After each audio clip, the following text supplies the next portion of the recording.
You didn't click this by accident. Something in you has been feeling it, an invisible pressure, a quiet discomfort, a need to step back when everyone else wants to gather. And you've wondered, why am I like this? Why do crowds drain me so fast? Listen closely. This isn't you being cold, broken, or antisocial. This is what happens when your spirit carries a different assignment. When your inner world is tuned for clarity, noise starts to feel like poison. When your heart is built to discern, small talk becomes heavy. And when your life is being shaped for purpose, too many voices can blur the one voice you're meant to follow. Stay with me, because in the next minutes, I'll show you the spiritual reason your path requires fewer people and how to protect your peace without guilt. If this hits, comment, aligned. You're not imagining it. For some people, being around a lot of voices feels like standing next to a speaker that's turned up too loud. Your chest tightens, your thoughts get cloudy, and your spirit starts reaching for an exit. That reaction isn't weakness, it's sensitivity. And spiritual sensitivity is expensive. When you're called to discern, your inner world doesn't just hear people, it reads them. You pick up what they hide behind laughter. You feel what they bury under confidence. And in a crowded room, you're not dealing with one energy. You're dealing with 20, 50, 100. No wonder you feel drained. You're not too much. You're simply tuned differently. And when you're tuned differently, noise doesn't feel like entertainment. It feels like interference. Here's a truth most people never learn. Not every voice deserves a seat in your mind. When your life is being shaped for purpose, your decisions can't be guided by popular opinions, trending moods, or constant conversation. The more people you're around, the more you start to borrow their fears without noticing. Their cynicism becomes your hesitation. Their jokes become your doubt. Their lifestyle becomes your temptation. And slowly, the clean direction you once felt becomes fog. This is why your spirit keeps pulling you back into quiet. Quiet isn't punishment, it's calibration. It's the place where your thoughts stop echoing other people and start sounding like you again. If you've been blaming yourself for needing distance, stop. Distance is sometimes the only way God protects the message inside you from being diluted by the crowd. Some people can socialize endlessly and feel energized. But you leave a gathering and feel like your battery dropped from 100% to 5%. That's because your calling isn't just about being liked, it's about being true. And truth comes with weight. The more God entrusts to you, the more your spirit demands alignment. That means you can't keep forcing yourself into rooms where you must shrink, pretend, or perform just to belong. You're not built for shallow connection. You crave realness, but realness is rare in crowds. Crowds are often masks, competition, and noise, and your spirit refuses to live in a place where nothing is real. That discomfort you feel isn't arrogance. It's your spirit refusing to bargain your peace for acceptance. If you felt this exact energy crash after being around too many people, comment boundaries so you know you're not alone. Look closely at the pattern. Before major elevation, there's usually separation. Before clarity, there's quiet. Before assignment, there's preparation. That's not an accident. It's a spiritual system. A sword isn't forged at a party. Gold isn't purified in comfort. And a leader isn't formed in constant applause. Sometimes God removes you from the crowd, not because you're unwanted, but because you're being trained. In the wilderness seasons, your ego dies. Your dependence grows. Your habits become clean. Your discernment sharpens. And most importantly, you learn to stand without needing validation. Because the higher you rise, the fewer people will understand you. If you can't survive being alone, you'll never survive being called. Solitude is where you learn to hear direction without needing agreement. His part might sting, but it will save you. Not everyone who smiles at you is safe for you. Some relationships are not attacks, they're assignments against your focus. They don't have to be evil to be dangerous. Sometimes they're simply misaligned. They pull you into endless talking, endless explaining, endless hanging out, until you're busy, but not progressing. Your calendar stays full, but your spirit stays empty. Your mouth keeps moving, but your life stops building. And then you wonder why you feel stuck. You're not stuck, you're scattered. And the enemy loves scattered people, because scattered people can't carry purpose. That's why your spirit keeps sending you warnings. The sudden tiredness around certain people, the irritation, the heaviness, the desire to leave. That's not bad vibes.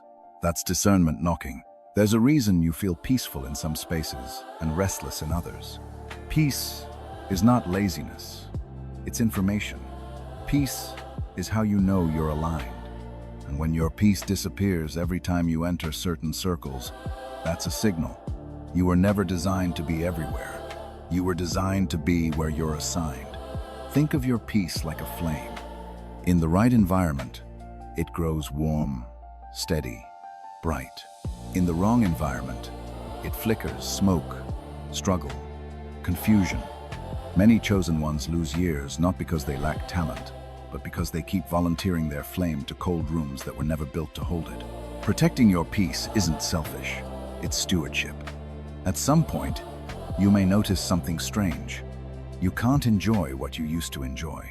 Conversations feel empty. Certain jokes feel low. Certain habits feel heavy. That's not you becoming boring, it's you becoming aware. When God matures you, your taste changes. You no longer crave chaos. You crave clarity.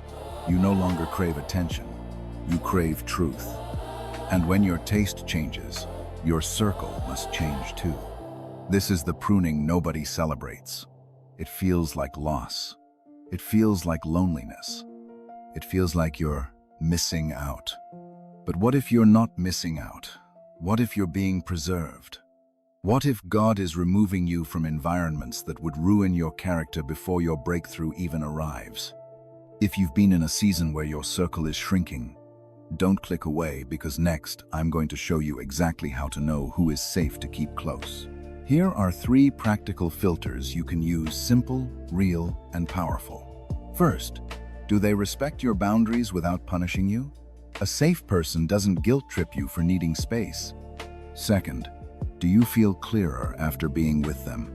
Not hyped clear. Clarity is a sign of alignment. Third, do they celebrate your growth without competing with it? The wrong crowd will love you as long as you stay small. The right people don't fear your expansion, they water it. Use these filters and you'll stop bleeding energy to people who were never meant to hold your future. And if you need permission to step back, consider this your permission. You don't owe everyone access to your soul. Let me speak to the part of you that feels guilty for being alone. Your solitude is not empty, it's loaded. It's the training ground where you build the inner muscle to carry what's coming. Quiet teaches you discipline. Quiet teaches you prayer. Quiet teaches you focus. Quiet teaches you to stop reacting and start leading. And the more you accept your solitude, the more it transforms from loneliness into power. One day, you'll realize God wasn't taking people away to hurt you. He was removing noise so you could finally hear the instruction that changes everything. So yes, this is why you can't be around too many people. Not because you're better, not because you're above anyone, but because your spirit is built like a radio tower. It must stay tuned, protected, and stable to transmit what you were born to transmit. Too many people introduces static. Too many opinions introduces doubt. Too much access invites leakage. But when you choose fewer people, you don't become lonely, you become lethal in purpose. You become steady. You become clear. You become unstoppable. If this is speaking to your current season, comment "aligned" again, so the algorithm finds the right people. And if you want more messages like this, subscribe, because the next part will show you how to turn isolation into a season of blessing, not bitterness. If you take only one truth from this entire message, let it be this: your distance is not a curse, it's a doorway. What feels like being left out is often God clearing the room so you can finally breathe. Because the truth is, crowds can make you forget who you are. They can train you to perform instead of become. They can teach you to chase approval instead of purpose. But solitude? Solitude brings you back to center. Solitude is where your soul stops negotiating. It's where you stop borrowing other people's expectations and return to your original design. So don't treat this season like a punishment. Treat it like an altar, where you lay down what you've outgrown and you pick up what you were born to carry.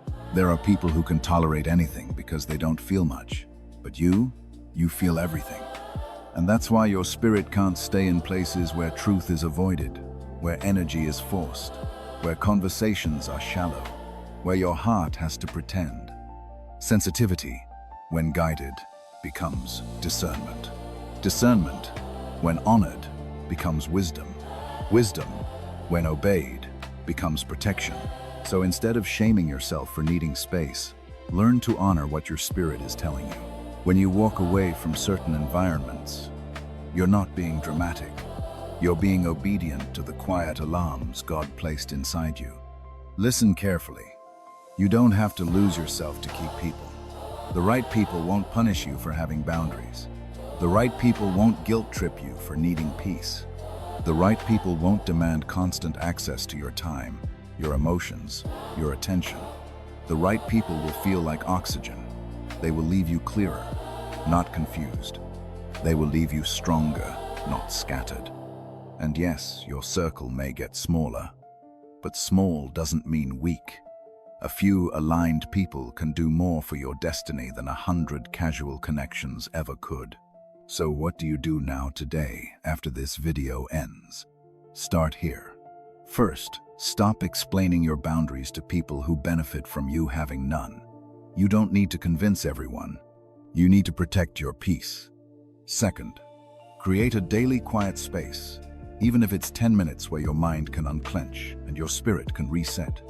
Pray, journal, read, breathe, walk, anything that returns you to clarity. Third, choose your room on purpose. If a space drains you, limit your time there. If a person confuses you, create distance until you can hear your own thoughts again. Fourth, invest your solitude into something eternal. Build your skill, strengthen your character, develop your discipline, deepen your faith. Because one day, the very quiet season you hated will become the foundation you're grateful for. Some blessings don't just require talent, they require maturity. They require discernment. They require the ability to stand alone without folding under pressure. If God is calling you into leadership, influence, purpose, or impact, you can't be easily swayed. You can't be addicted to being liked. You can't be controlled by social energy. That's why your spirit is being trained now. That's why you're learning to choose peace over popularity. That's why you're being taught to hear direction in silence. This is not a delay. This is preparation with a disguise on it. And for the nights when loneliness hits hard, when you scroll and see people laughing in groups, when you wonder if something is wrong with you, when your chest feels heavy, remember this. Being set apart often feels like being misunderstood. But misunderstood is not the same as abandoned. Sometimes God hides you because your next level is fragile. Not because you're weak, because what you carry is precious. A seed looks buried before it looks blessed. But the burial is not the end, it's the beginning of growth. Your season of fewer people may be the very soil where your future is being built. So, I want you to hold your head up. You don't have to chase crowds to prove your worth. You don't have to attend every room to be chosen. You don't have to keep draining yourself to look normal. You are not broken. You are being refined. You are not rejected. You are being redirected. And your peace is not a luxury, it's a responsibility. Protect it like a sacred fire. If this message spoke to your season, do 3 things right now. First, comment aligned so I can pray for you and so others who feel alone can find this message. Second, hit like it tells the platform this is worth sharing with someone who needs it tonight. Third, share this with one person who's been feeling isolated and doesn't know why sometimes one video can be the light in someone's dark room. And if you want more messages like this deep, real, and practical, subscribe and stay close. Because in the next videos, we're going to talk about how to recognize divine connections, how to break spiritual fatigue, and how to step into purpose without losing your peace. You're not alone. You're being shaped. And what's coming will make the quiet make sense.